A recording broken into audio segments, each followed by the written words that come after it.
자, 일단은 다항식의 용어부터 먼저 확인 한번 해보면, 다항식이라는 건 뭐지? 수나 문자의 곱으로 이루어진 식인데, 항이 몇 개인 식이지? 한 개인 식이다. 항이 한 개인 식을 우리가 다항식이라고 얘기하고, 자, 다항식은 이렇게 수나 문자의 곱으로 이루어진 이 항이 몇 개 이상일까요? 자, 이거 두 개라고 잘 생각해서 틀린 경우가 많은데, 한 개 이상이야. 자, 그럼 항이 한 개인 식은 단항식도 되고 다항식도 되니? 이게 맞다는 거지. 근데 가끔 이제 보기에 이런 말이 나와. 항이 한 개인 식은 단항식은 맞지만 다항식은 아니다. 이게 가장 많이 나오는 보기고 틀린 거라는 걸 명심해줘야 돼. 자, 이런 게 너네가 하나의 항인 거야. 자, 이게 몇 개의 항이라고? 수와 문자들의 이렇게 고르러져 이루어진 이런 것들이 바로 한 개의 항이라는 거야. 그런 항들이 한 개면 단항식, 두 개 이상, 아니 한 개 이상이면 다항식이라고 얘기할 수 있다는 거고. 자, 항은 방금 설명했지. 수와 문자의 곱으로 이루어진 것을 하나의 항이라고 했단 말이야. 자, 이때 만약에 이제 상수항, 특정한 문자를 포함하지 않으나 이라고 했어요. 자, 여기 이제 나왔죠. 뭐라고 하는지 한번 읽어보자. 특정한 문자만 변수로 보고 나머지 문자는 산수로 본다. 아니? 자, 예를 들어서 볼게요. x에 대한 다항식이라고 한다면 x를 제외한, 이게 바로 특수 문자입니다. 특정 문자. 특정 문자라는 것을 이런 식으로 우리가 얘기할 수 있는 거죠. 자, 이 특정 문자를 뺀 나머지. 자, 예를 들어서 우리가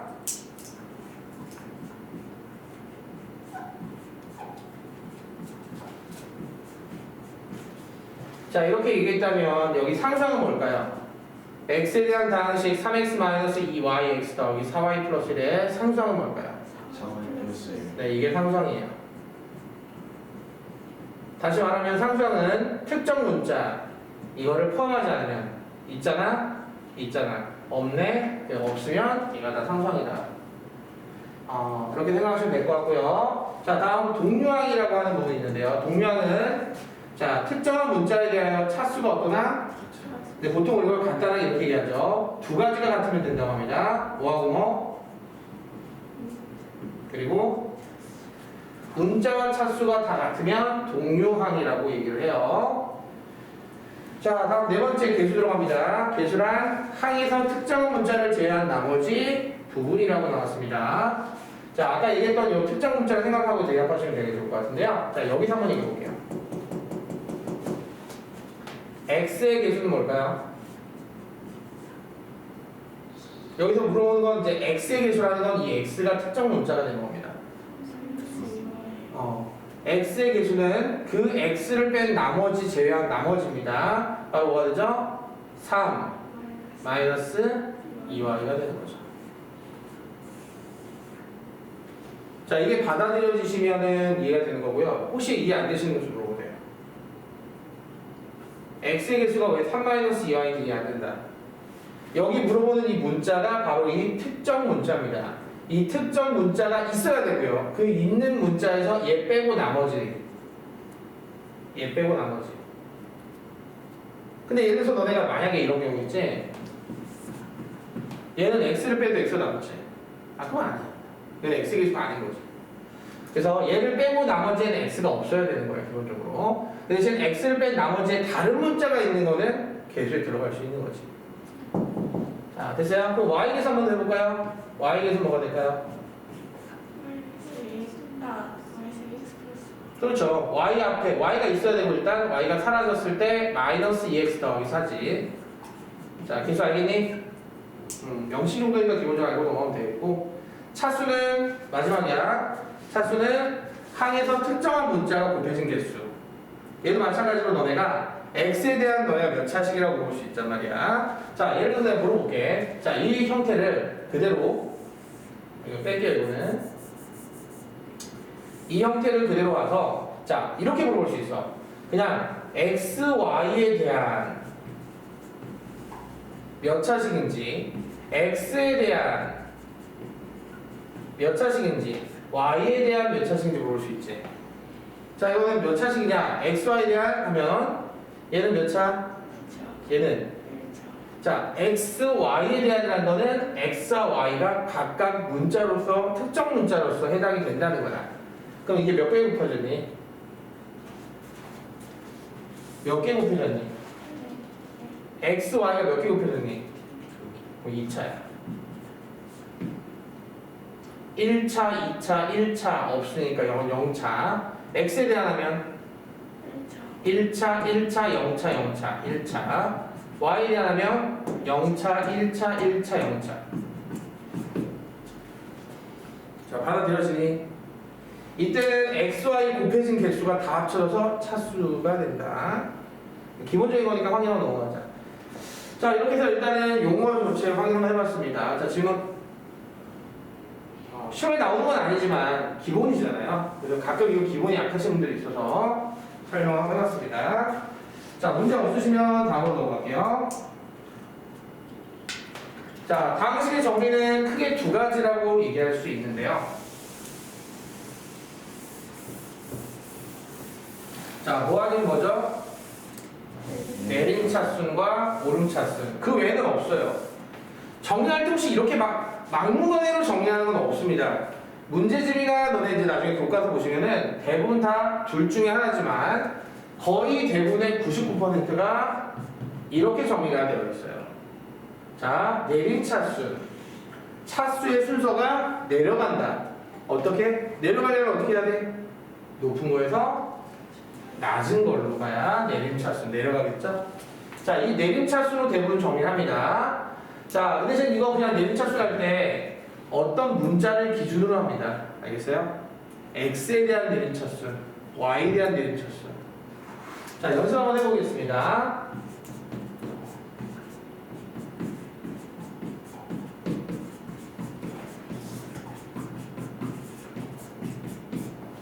자, 요거에 대해서 내가 이제 질문 한번 던져볼게요. 자, x에 대한 내림차순 한번 정해놓고, 자, y에 대한 내림차순 정리 한번 해볼게요. 자, 오름차순 선생님 왜 안 하세요? 근데 안 나오니까요. 안 나오니까 할 필요도 없는 거죠. 자, 한번 해보겠습니다. x에 대한 내림차순, x에 대한이 빠졌는데, x에 대한 내림차순은 x를 우리가 뭐로 본다는 거야? 문자로 보겠다 이거야. 그럼 y는 뭘로 보겠다는 뜻이지? 상수 취급을 하겠다는 뜻이야. 자, 그러면 2차는 자, 맞아?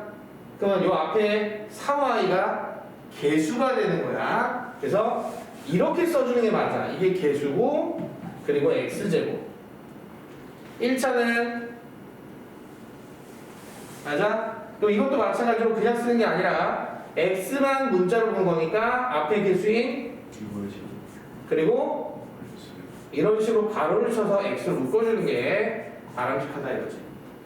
그리고 나머지는 그럼 x가 없는 게 뭘까? 상수항이 되는 거야. 뭐 주면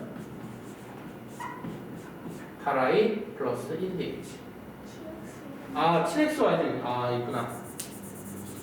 자, 7xy x 있으니까 여기 7y 빠졌네. 그리고 마이너스 6x. 그리고 8y 플러스 1이 된다. 자, y에 대한 내림차수 한번 해볼게요. y에 대한 내림차수는 y라는 문자에 대해서만 얘기를 하는 거기 때문에 자, 2차는 그렇죠. 6xy 제곱. 그 다음에 1차는 3x제곱. 그럼 여기서도 사실은 이제 문자의 다른 문자겠지만 그래도 차수가 큰 것에서 작은 수로 쓰는 게 좋다 이거지. 3x제곱 마이너스 7x 이렇게.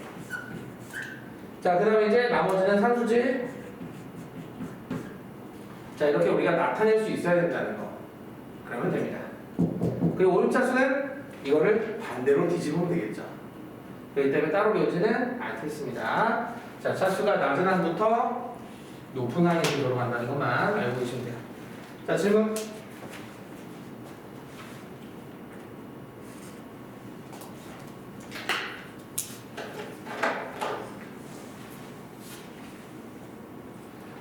자, 없으시면은 넘어가도록 하겠습니다.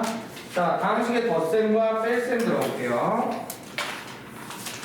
자, 너네가 이제 중간고사를 처음 보게 되면은 그 중간고사에 제일 먼저 나오는 게 뭔지 알아요? 덧셈과 뺄셈입니다. 무조건 출제가 되죠. 이게 1번으로 무조건 나옵니다. 더 10개 학교면은 9개 학교가 1번에 이걸 내요. 그래서 나온다고 보시는 게 됐고, 호원 같은 경우는 지금까지 한 번도 빠짐없이 다 나왔어요. 자, 그럼 뭐냐? 말 그대로 어떤 다항식과 다항식에 더하기 빼기를 문제를 냅니다. 더하기 빼기를 문제를 냈을 때 너네가 그냥 알아야 될 것들을 쭉 소개만 할게요. 어렵지 않은 거니까 가볍게 보시면 돼요.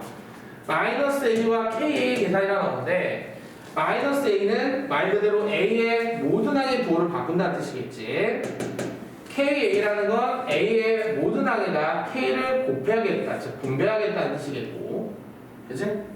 자, 그렇게 해석하면 될 거고요. 자, 다항식의 덧셈 뺄셈은 당연히 괄호가 있으면 먼저 괄호부터 풀어준다. 1순위지?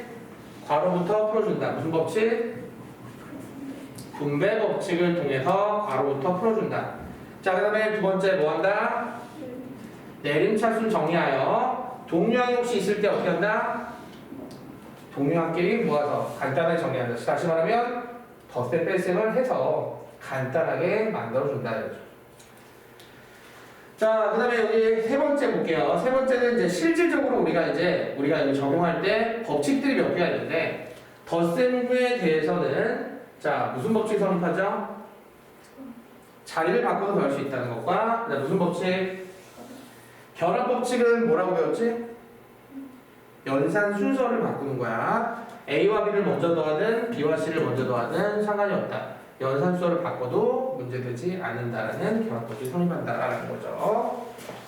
자, 넘어가시고 그러면 이제 문제 바로 풀어볼게요. 자, 필수형 1번.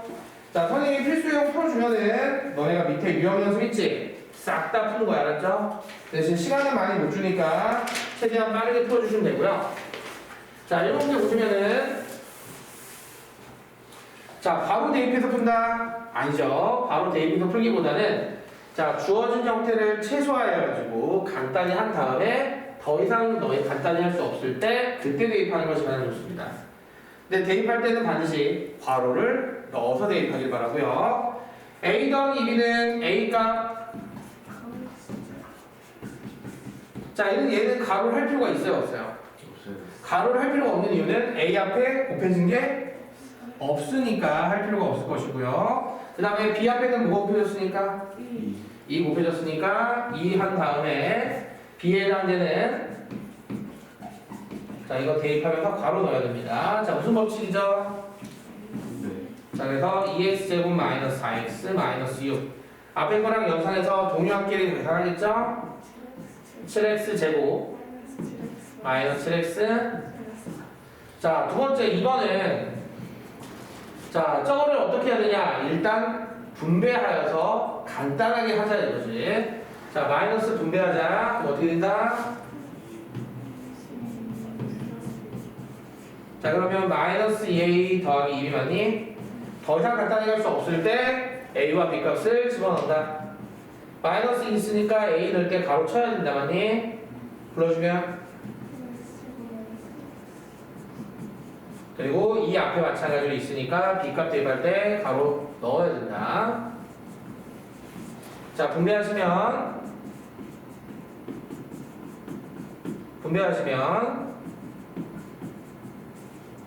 자, 따라서 마이너스 8x 제곱 플러스 2x 마이너스 10.